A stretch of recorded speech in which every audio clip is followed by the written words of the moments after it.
Bonjour et bienvenue entre nous exclusivement sur les ondes de TV Rogers. Je suis Claude Andrea Bonnier. Je me ferai un réel plaisir de passer la prochaine demi-heure avec vous. Aujourd'hui à l'émission, nous allons parler des nombreux défis de l'éducation avec Jason Dupuis, qui est un surintendant au Conseil des écoles catholiques du Centre-Est, donc CECCE. On va aussi discuter de la continuité des activités automnales au MIFO avec la directrice artistique. Et tout de suite, pour commencer, dans notre chronique hebdomadaire Achetons local, on a la chance de parler avec Michel Antoine, qui est le propriétaire de la boutique Michel Antoine qui se trouve dans le marché Bail. Et Michel, je sais que tous les commerces là ont été affectés d'une manière ou d'une autre par la pandémie. Quels sont les impacts réels que ta maison de couture a eu? Bien, moi, dans la maison de couture, c'est avec le COVID, les mariages ont été cancellés cette année.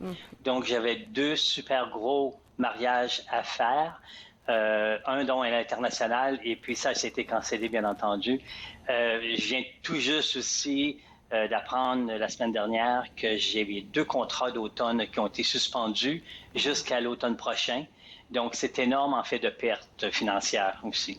Et puis oui, c'est la perte financière, mais en tant que quelqu'un qui tient un commerce, c'est clair qu'il y a un sentiment qu'on partage avec notre commerce et tout, un lien très fort. Comment on se sent en tant que propriétaire?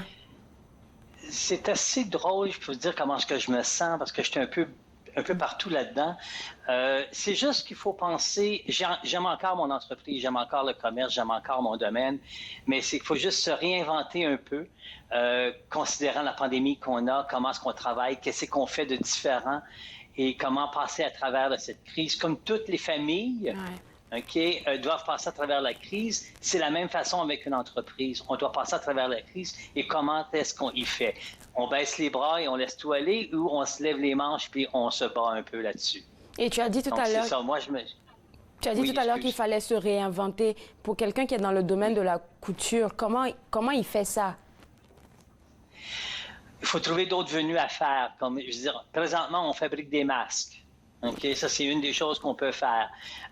J'ai ouvert la porte maintenant à faire des retouches parce que les gens jettent moins de vêtements vu qu'on est à la maison, mais il y a quand même des retouches à faire. Je veux dire, comme présentement avec le COVID, il y a beaucoup de gens, incluant moi, on a pris du poids. Donc, il faut faire agrandir nos vêtements. Donc, j'ouvre la porte à cet aspect-là de faire des retouches, où ce qu'avant, j'étais fermé à faire des retouches. Maintenant, je suis ouvert à en faire. Et quand on parle de retouches, c'est vraiment pour des tenues, pour toutes sortes de tenues? Absolument. Je veux dire, premièrement, on n'a pas de gala. Donc, les galas sont tous en suspens pour la prochaine année. Donc, on oublie les robes de soirée.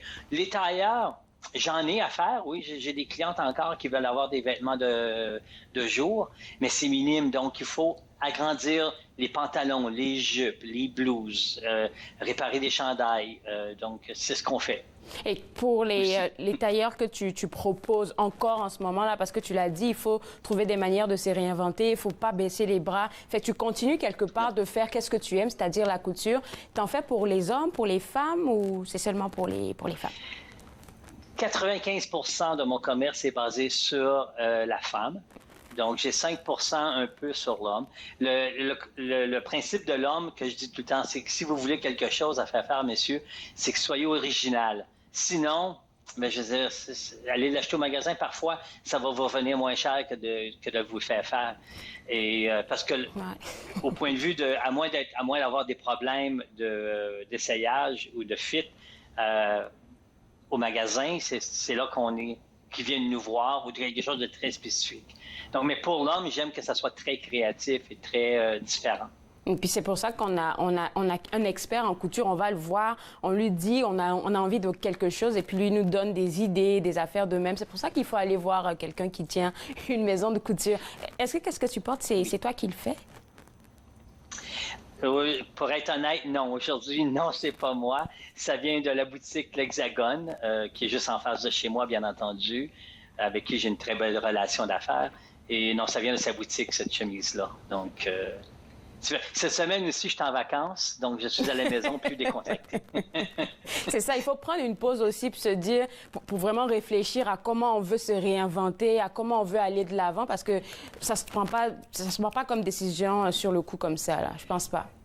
Puis, pour prendre les décisions, il faut se reculer de l'entreprise, il faut être à l'extérieur, faut avoir un autre environnement. Je crois, parce que si on est toujours dans le même environnement, on ne voit plus qu'est-ce qu'il y a, le grand portrait des choses finalement. Puis j'ai une question par rapport à l'aide gouvernementale. Est-ce que ça vient vraiment vous soutenir? Moi, l'aide gouvernementale, pour moi, a été superbe. Donc, je peux pas, ça serait difficile pour moi de dire autre chose, mais l'aide gouvernementale est très importante pour les commerces. Marquez bien que moi, mon commerce, vu qu'étant une micro-entreprise, donc je peux quand même pivoter beaucoup plus facilement qu'un magasin comme la Baie, mettons. Vous savez, je veux dire, un magasin comme la Baie où ils ont peut-être 100 personnes qui travaillent à tous les jours, mais que les revenus sont moindres. Donc, on ne peut pas changer la venue de l'entreprise comme moi, je suis capable de la tourner sur un 25 sous finalement. Donc, oui, l'aide gouvernementale, pour moi, elle est bonne. Pour d'autres entreprises de plus gros niveau, c'est peut-être moins bien pour eux, mais ça, c'est à eux d'en décider, là. Oui, mais en tout cas, on est très content que ça puisse t'aider. Alors, tu me disais tantôt que tu étais en vacances cette semaine. Quand est-ce que tu comptes reprendre? Et si tu reprends, est-ce que les clients peuvent toujours prendre un rendez-vous et puis venir te voir à la boutique? Absolument. Je veux dire, j'ai pris des rendez-vous encore hier au téléphone, même si je suis en vacances. Je veux dire, on s'entend que le mot vacances, c'est grand. Hein? On est à la maison, donc j'étais à 8 minutes de ma shop, donc c'est pas énorme. Donc, à partir de la semaine prochaine, la semaine prochaine, elle est carrément toute remplie. Donc, je ne peux pas prendre de rendez-vous la semaine prochaine. Oui, ça, c'est bien. Je suis très satisfait de ça. Mais à partir de la semaine d'après, je veux dire, je peux prendre des rendez-vous, faire de la planification avec les garde-robes et tout ça aussi. Là. Alors, je vais te laisser dire qu'est-ce qui se passe avec ton site web parce que je suis allée là-bas ce matin. Ben, il est en construction lui aussi, là. Quand est-ce qu'il sera disponible pour le monde? Le site web, présentement, je ne peux pas vous donner une date exacte. Je suis en discussion avec quelqu'un pour le refaire finalement. Et présentement, on n'a pas de date. Je veux qu'il soit à la hauteur de l'image de la maison. Donc, je vais prendre le temps nécessaire pour bien le faire. Donc, ça pourrait être probablement vers le milieu de l'hiver présentement qu'on regarde. Pour moi, en tout cas, c'est ça que c'est. Mais au moins, je sais que quand au moins on part sur le site web, il y a accès au courriel, fait que les gens peuvent aller t'envoyer un courriel s'ils ont vraiment besoin de rentrer en contact avec toi. C'est pas fermé, là. Non, on n'est pas fermé du tout. On peut rentrer par courriel, Facebook, Michel-Antoine Design. On peut aller sur Instagram, Michel-Antoine Design aussi. On peut m'appeler par le téléphone aussi. Donc, il y a beaucoup de possibilités de me rejoindre, là. Et puis, les réseaux sociaux, c'est super important de les tenir allumés, activés pour que le monde puisse savoir que vous êtes là, que vous existez toujours. Écoute, Michel-Antoine, félicitations de donner de très bons conseils à tes collègues autour de toi, de les soutenir même. Et puis, je te souhaite bonne chance. Bien, je te remercie. Puis encore une fois, soyez prudents et portez le masque, s'il vous plaît. Ça ne tue pas, ça vous protège. Merci beaucoup. Bonne journée. Merci. Bonne journée. Au revoir. Alors, pour vous autres à la maison, je vous inviterai à visiter son site web. Il est en construction, mais comme il a dit, vous pouvez juste aller le suivre sur Facebook, Michel-Antoine Design, et aussi sur Instagram, Michel-Antoine Design, si vous voulez rentrer en contact avec lui. Là, maintenant, on va parler avec la directrice artistique du MIFO, parce que oui, les activités automnales continuent. Et Anne, j'ai vu que vous avez encore ajouté des affaires. J'ai vu des cours de musique et tout ça. Oui, on essaye, c'est ça, de continuer malgré tout. Donc, l'école de musique du MIFO. Comme c'est des cours 1 à 1, on n'est pas vraiment touché par les décisions gouvernementales. Donc, on continue effectivement dans la meilleure sécurité sanitaire possible. C'est une école de musique qui fête presque les mêmes années que le MIFO. Le MIFO a plus de 40 ans. L'école de musique est pas loin derrière. Donc, on est très fiers de cette institution. Puis, il y a des professeurs de musique qui sont là depuis le tout début de la création de cette école. Donc, c'est vraiment une famille, en fait, hein, que les élèves continuent à retrouver de génération en génération. Donc, on est content de pouvoir le garder ouvert parce que c'est extrêmement important. Puis c'est aussi une école de musique qu'on a gardé ouvert pour certaines disciplines quand on était complètement fermé. On en a mis en ligne. Toutes les disciplines ne sont pas possibles pour des raisons matérielles en fait. Mais donc des cours de guitare sont possibles à l'école de musique du MIFO. Puis il y a un des profs qui s'amusait à dire qu'il a même donné des cours à des élèves qui étaient en France, donc il se sent comme une ampleur internationale. Donc c'est ça, oui. Donc on continue, oui, effectivement. Alors la guitare, c'est l'une des disciplines. Est-ce qu'il y a une autre discipline qui est offerte en ce moment-là? Ben, en fait, donc il y a en présentiel, en fait, on a du chant, du piano, il y a de la théorie musicale évidemment, on a des possibilités de trompette, on a de la flûte, on a de la guitare, basse, ukulélé, donc ça va vraiment loin. J'en profite d'être à l'antenne. Si jamais il y a des professeurs de violon qui cherchent à enseigner, ben on est en train de chercher pour justement cette discipline-là qui nous manque. On n'a pas encore de batterie parce que on n'a pas encore assez d'insonorisation, mais peut-être un jour. Alors, pour les cours en musique, tu as dit que ça pouvait se faire en présentiel. C'est quoi les directives que vous prenez, les précautions? Alors, en fait, c'est sûr qu'il y a certaines disciplines, donc comme pour le chant, il y a une mesure sanitaire supplémentaire par rapport à d'autres, qu'effectivement, comme on ne peut pas porter le masque, c'est pas forcément simple de chanter avec le masque. On a créé en fait des plexiglas où les élèves peuvent se mettre derrière puis chanter à tue-tête avec leur professeur, donc au moins les deux sont protégés. Pour ce qui est de la proximité qu'on peut avoir avec un cours de piano, là le masque est absolument obligatoire des deux côtés. Il faut évidemment se laver les mains avant de rentrer dans l'endroit, et puis après chaque élève, l'entièreté du local en fait est nettoyée. Donc vraiment on prend des mesures pour que ce soit remis à neuf en fait à chaque fois qu'il y a une nouvelle personne qui rentre. Et au niveau de la guitare, c'est pareil, on arrive à avoir une plus grande distanciation, mais le masque est quand même obligatoire. Donc c'est notre réalité. Je pense qu'on a tous maintenant pris l'habitude de devoir travailler ou d'avoir du divertissement avec des masques. Donc ça devient comme un nouveau vêtement. Donc les gens sont habitués, puis ça se passe très très bien. Ben, je suis vraiment contente d'entendre ça. Alors pour les gens qui sont intéressés en ce moment-là à participer à vos cours de musique, qu'est-ce qu'ils font? Il faut juste s'inscrire et puis booker les heures à l'avance, par exemple. Comment ça se passe avec votre calendrier? Le meilleur moyen, déjà, ils peuvent aller sur notre site internet pour aller voir donc ce qu'on offre. Le meilleur moyen, par contre, c'est de nous rejoindre directement, parce que créer des horaires de l'école de musique, c'est un petit peu comme s'assurer que toutes les petites ruches, toutes les abeilles ont leur petite place dans leur ruche. Donc, il faut nous contacter.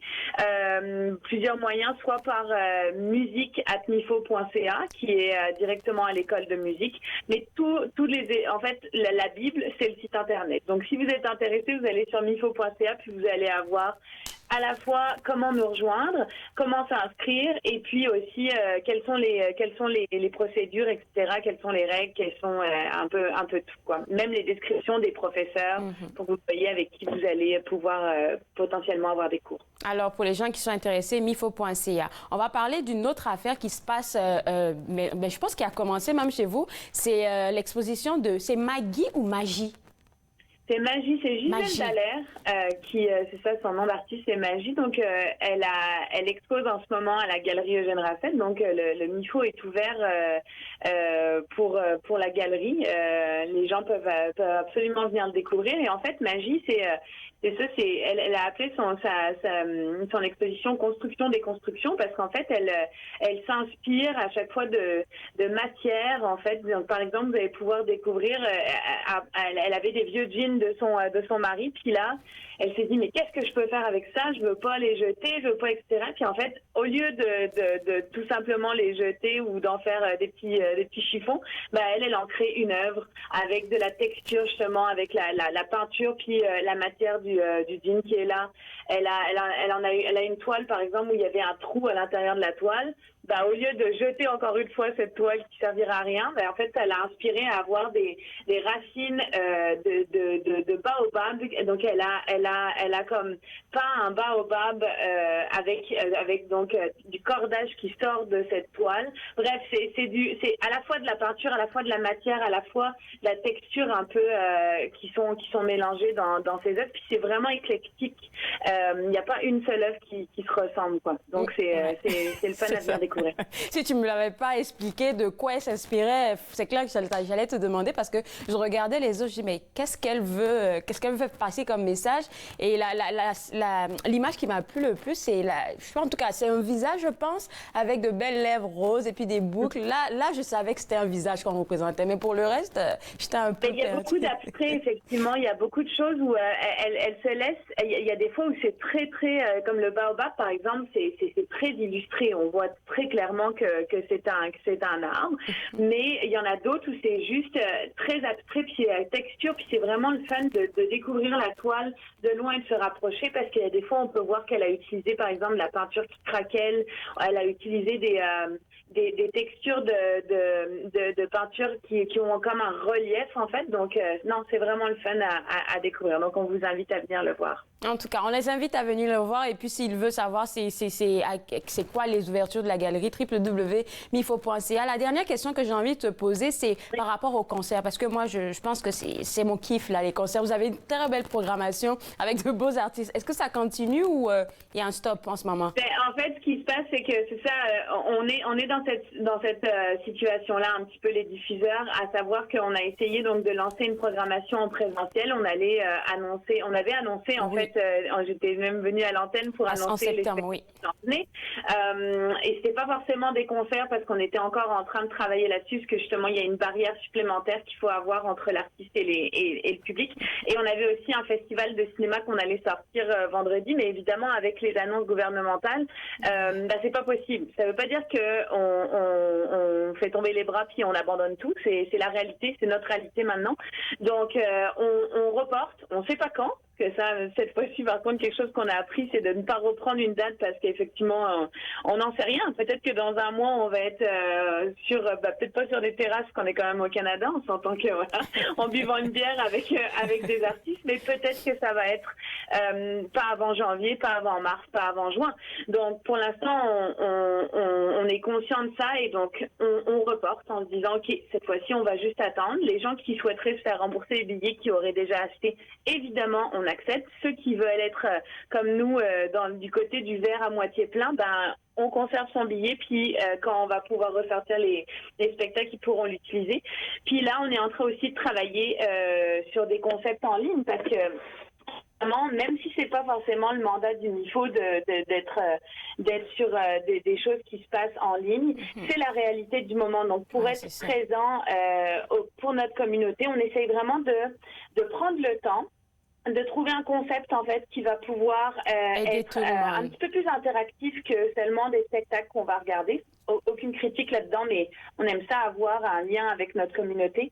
Donc on est en train de penser à un concept. Je reviendrai vous en parler, je suis sûre que vous allez m'inviter. Oui, c'est ça, on a plus de minutes là, mais je suis sûre que vous allez continuer à réfléchir à de beaux projets et puis on reviendra ici pour en parler. Merci beaucoup, Anne. Merci à vous. Merci d'être là. Alors, pour vous autres à la maison, www.mifo.ca si vous avez besoin de plus d'informations. Là, maintenant, on va parler d'éducation. Je devrais dire des défis de l'éducation au sein du Conseil des écoles catholiques du Centre-Est. Et pour en parler, M. Jason Dupuis, qui est surintendant de l'éducation là-bas. Et il faudrait dire que votre rentrée a été unique, une fois dans l'histoire de votre conseil scolaire.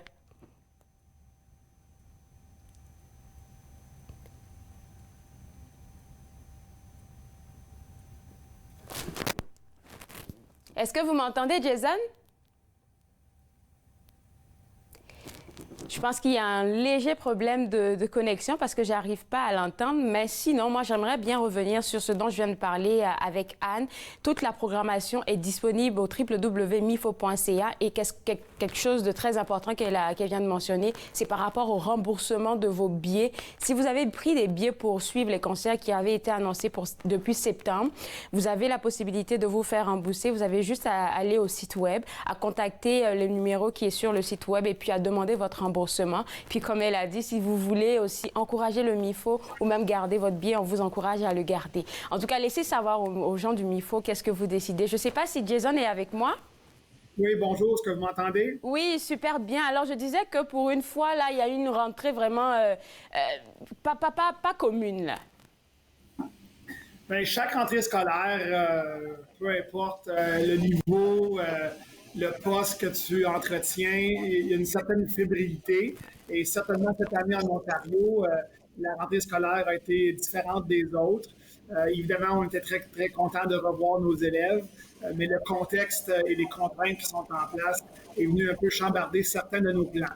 Oui, ça c'est clair, ça. Alors, vous n'avez pas baissé les bras, c'est tout ce que j'ai entendu durant l'entrevue, là, vous aussi du côté du CECCE. Vous avez essayé de vous réinventer et là, on va parler des programmes spécialisés. C'est quoi ça que vous offrez aux parents et aux élèves?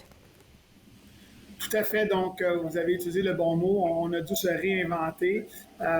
Au CECCE, on offre une panoplie de programmes spécialisés à nos élèves. Ce sont des programmes qui vont au-delà des attentes dites régulières du curriculum, qui permettent à des élèves de développer une passion ou de découvrir même un intérêt qu'ils ne connaissaient peut-être pas auparavant. Et normalement, lorsqu'on parle de programmes spécialisés, c'est surtout pour les élèves de 9e à 12e année. Mais dans notre conseil, on fait vraiment des efforts pour intégrer également des programmes au sein de nos écoles élémentaires, ainsi que nos élèves à l'intermédiaire. Donc, c'est un genre de cheminement qu'on veut offrir à nos élèves pendant leur parcours au CECCE. Alors, quand on parle de programmes spécialisés, c'est quoi concrètement? Ça touche à quel domaine? Donc, on a une belle brochette de programmes en place. On a des programmes, par exemple, de sport-études en gymnastique pour les élèves de nos écoles élémentaires. Donc, les parents qui ont un intérêt de vouloir jumeler pratique de gymnastique et école afin de leur offrir un horaire plus équilibré. Oui. On a 2 excellents programmes au conseil. On a aussi des programmes qui sont axés sur ce qu'on appelle la programmation STEM. Donc, ce qu'on appelle les sciences, technologie, l'entrepreneuriat, même les arts aussi. Dans certains cas, c'est des programmes STEAM avec un A. Et donc, bien sûr, mathématiques. Donc, on offre dans quelques écoles différentes un programme de cette envergure-là. Également, plus on avance, on peut se spécialiser. Chaque école secondaire possède une concentration et une pré-concentration. Donc, lorsque les parents s'informent au sujet des différentes écoles, on va voir qu'il y a des écoles où il y a un mandat davantage axé sur les sports, une autre école qui a peut-être un programme axé sur les sciences, d'autres écoles, c'est l'entrepreneuriat. Donc, c'est vraiment une belle variété, l'informatique. On va essayer de combler l'ensemble des passions de nos élèves. Et cette année, on a lancé un nouveau programme qui s'appelle Passion Art. C'est quoi ça? Passion Art, c'est un programme. Ah oui, je savais que c'était pour vous intriguer.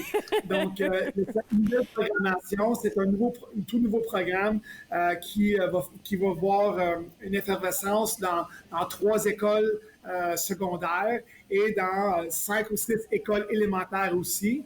Donc, ça va permettre à nos élèves de s'inscrire dans une programmation où il va y avoir de l'enrichissement au niveau des arts.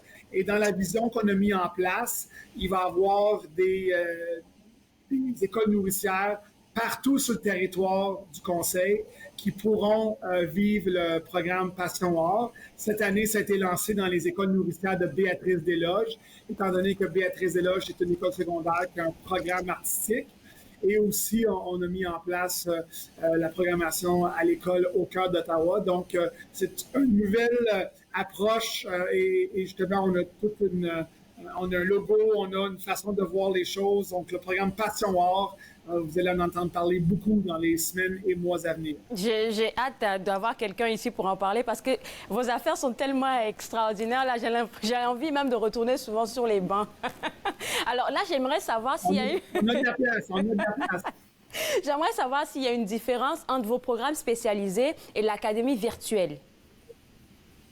Donc, l'académie virtuelle, essentiellement, c'est l'ensemble de nos élèves qui ont opté pour un enseignement en ligne.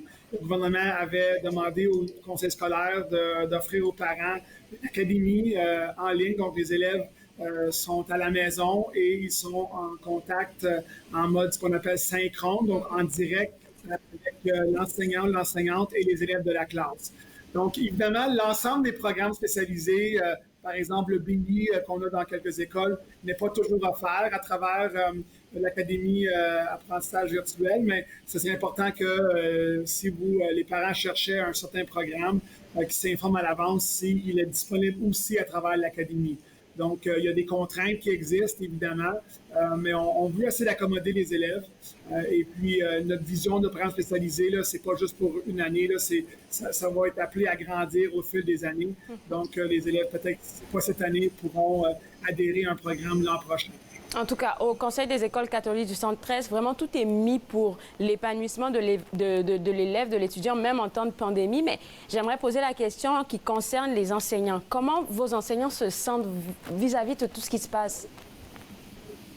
Bien, c'est certain que c'est un ajustement. Il y a beaucoup de questions, d'inquiétudes aussi. Là. Les gens voient qu'en Ontario, les chiffres continuent d'augmenter. Et il y a aussi des cas dans les écoles. Là. Je veux dire, c'est de l'information qui est publique. Mais somme toute, là, quand je parle aux enseignants et ce que je vois dans les salles de classe ou même dans les classes virtuelles, parce que je visite aussi des classes virtuelles, le moral est quand même très bon. Les enseignants, ils se réinventent eux aussi, ils trouvent différentes façons d'engager les élèves. Ils font de l'enseignement en présentiel et aussi à des élèves qui sont à la maison, là. Donc, c'est des professionnels qui s'adaptent très rapidement, que je tiens à souligner leur travail. Là. Donc, ils font, pour nous, là, je leur offre une belle chandelle ce matin. Parce que de toute façon, c'est eux qui transmettent l'information à vos élèves et tout ça. Il faut vraiment qu'ils soient dans une bonne santé mentale aussi, vraiment aptes à donner le meilleur d'eux-mêmes, même si c'est de manière virtuelle. Donc, un support, là, je suis sûre que ça les aide beaucoup. Bien, tout à fait. On essaie de les soutenir le plus possible. En même temps aussi, les enseignants qui ont une approche positive envers le travail. C'est une pandémie qui touche tout le monde présentement à travers le monde. Mais le personnel scolaire, et j'inclus les éducatrices, éducateurs, les secrétaires, les directions d'école, les concierges, tout le monde met la main à la pâte. Donc, c'est une belle ambiance malgré tout. C'est excellent, qu'est-ce que vous faites là. Donc, je suis pas mal sûre que si les parents ont besoin de quoi que ce soit, c'est juste visiter le site web. C'est tellement bien inscrit. Et puis, il y a des postes disponibles aussi. J'aimerais qu'inviter les gens qui sont intéressés là, à y faire un tour. Tout à fait. L'information se retrouve sur notre site web et on est à la recherche de main-d'œuvre également. Et sur notre site web, les parents ou les gens de la communauté qui désirent peut-être travailler, on vous cherche. Alors, merci de la part des parents parce que je suis pas mal sûre qu'ils sont fiers que les élèves soient dans votre conseil scolaire. Et puis, merci pour tout le support, tout le travail même que vous mettez en place pour que les élèves puissent vraiment avoir une année scolaire, en tout cas unique en son genre. Merci. Bonne journée. Bien, bonne journée à vous. Au revoir. Alors, pour vous autres à la maison, j'aimerais vous inviter encore une fois à visiter le www.écolecatholique.ca, c'est le site web du CECCE. Et puis, comme vous l'avez pu le voir dans la bannière du site web qui passait, il y a des postes de disponibles. Vous avez envie de donner un coup de main au conseil scolaire, vous allez juste aller sur le site web et puis avoir plus d'informations. Moi, je me suis fait le plaisir de passer cette demi-heure avec vous. On sera de retour demain jeudi à partir de 11h. Et cette fois-ci, on va parler d'une émission que vous connaissez sûrement d'Unique FM qui s'appelle Ça sonne country et plein d'autres affaires. On se voit demain à 11h. Soyez des nôtres. Bye bye. Faites-nous part de vos commentaires en composant le 613-521-2323 par courriel sur Facebook et Twitter.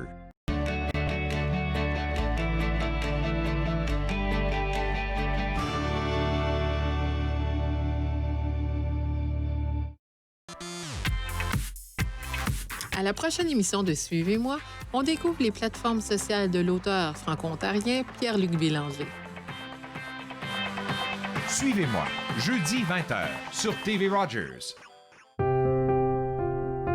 Les commerces, les restaurants et les services locaux d'Ottawa font partie importante de notre tissu urbain. Nous pouvons les aider en ces temps difficiles. Commandez chez eux en ligne, acheter des chèques cadeaux à utiliser plus tard, commander des repas à emporter ou à livrer, démontrer votre soutien sur les réseaux sociaux. S'il vous plaît, faites-le aujourd'hui. En savoir plus, visitez ottawa.ca/acheter local. À la prochaine émission de Viens que je te raconte, c'est Madame Jacinthe Malbeuf qui nous amène se promener à Vanier. On vous attend. Viens que je te raconte, dimanche 21h sur TV Rogers.